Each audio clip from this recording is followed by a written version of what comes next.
Hey everyone, and welcome back to UK Media Warrior, and today we are going to be reviewing Hell or High Water, one of, if not the best summer film this year. Full stop, end of discussion. This summer has been a constant rollout of disappointing films that were highly hyped, really built up marketing wise by the studios, but for some reason just failed to deliver, both either critically and at the box office, or just at the box office.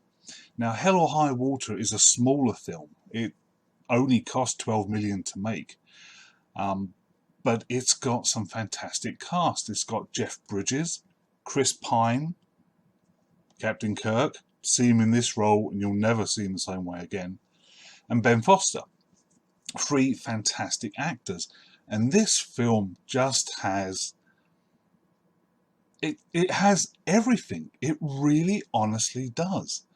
Now, it gave off a vibe to me. If you go back to 1995, a little film came out called Heat with Al Pacino and Robert De Niro. Yeah, fantastic heist movie. It's held up nowadays as perhaps one of the best heist movies ever in movie history. This film, Hell or High Water, had a similar vibe to it. It really did. It made you connect with literally every character on screen. Obviously the main characters, the two rangers and the two brothers, but also every other character, every bit part, from a waitress to some old cowboys sitting at a table in a restaurant talking to the ranger. Even if they're only on screen for like 3 minutes,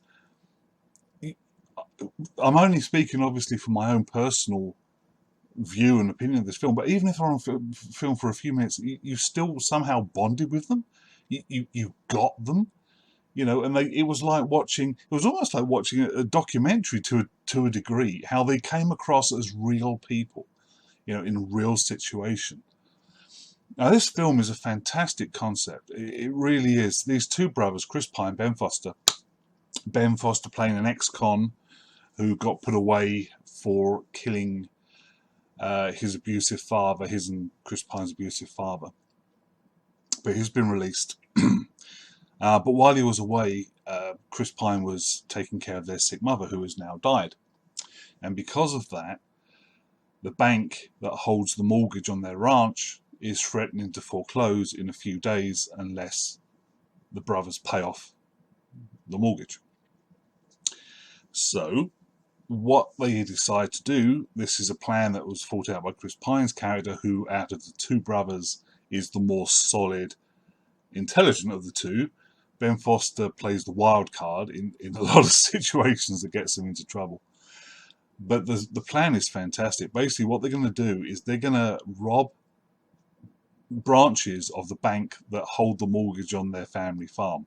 Early in the morning when there's nobody else around but the branch employees, rob the bank, get as much money as they can, take it across the border to Oklahoma, go to an Indian-run, Native American-run casino, change up the bills for chips, play a little poker, then change the winnings back into a check made out to the bank that they've just robbed.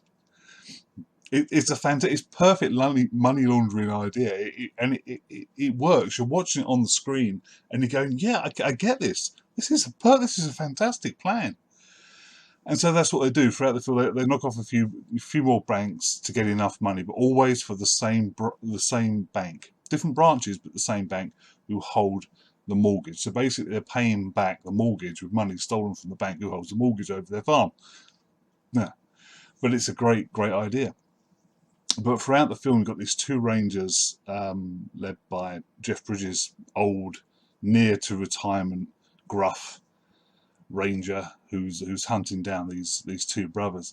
And the good thing about this film is, although it's serious, obviously it's serious, it's bank robbery,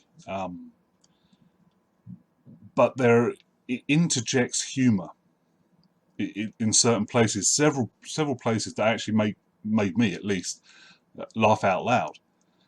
And it helps. It means that the film never sinks into a depression You know, it never goes so serious. You're watching the brothers, you're seeing what they're doing, you're seeing the violence sometimes that Ben Foster's character causes to happen because of his wild card nature. And you see obviously them being chased down by the Rangers, but the interjection of comedy moments, just sparkled in there just sparingly, is enough to keep the film raised to a level that keeps your interest. It makes it never falls, you know, to a level where you're like, oh god, this is depressing. Ugh. You know, you bond with the brothers, you bond with the with the Rangers, the Texas Rangers, and you're with them all the way through the film. Now, the film does end on a big gunfight, similar as I said to Heat, as I mentioned earlier. That ended in a huge gunfight. This ends another huge gunfight where Ben Foster, realizing that they can't escape, but that he's the only one who has been identified, basically gives the money to Chris Pine, tells him to get in another car, drive off, be safe, and he'll lead the Texas Rangers and the posse away and take care of them. And that's what he does. He leads them out into the middle of nowhere, gets up on this ridgeline with a rifle and starts taking shots at the Texas Rangers and the police who have chased them. And he headshots one of the Texas Rangers, not Jeff Bridges, but his partner, who you've grown to like throughout the entire film. So that's a big downer, but it's supposed to be a real life film, you know, a reality film. This could happen, you know.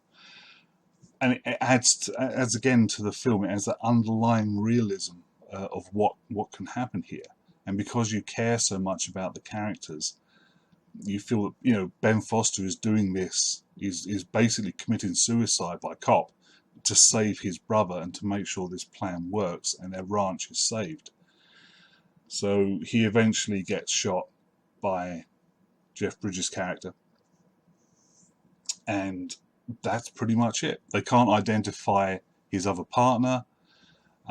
Chris Pine has no record at all, no criminal record. So he isn't, although the police, the Rangers go out to his ranch and question him, there's no reason for them to believe he was part of this, as his brother used to be a bank robber. So they don't class him as a suspect. However, Jeff Bridges still does, especially when he finds out that the ranch was saved by these 2 big checks given to the bank literally a day before they were about to foreclose on the ranch.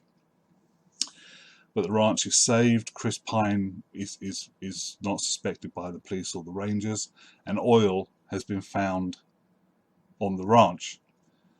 So Chris Pine puts the ranch into a trust again with the bank that he was knocking over with his brother, and leaves everything to his 2 sons who were living with his ex-wife. And they move on to the ranch, and because the oil that's been found there, they'll be able to live without money worries for the rest of their lives.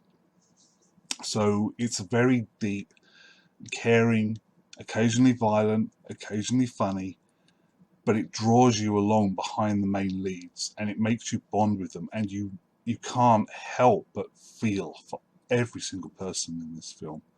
And it really is. It's a truly amazing feat of movie making. And I hope it does better than it currently is. People should go and watch this film to see how a movie should be made. You know, this summer, as I said, has been a vast disappointment. The only other film, perhaps Captain America Civil War, but this is a different animal.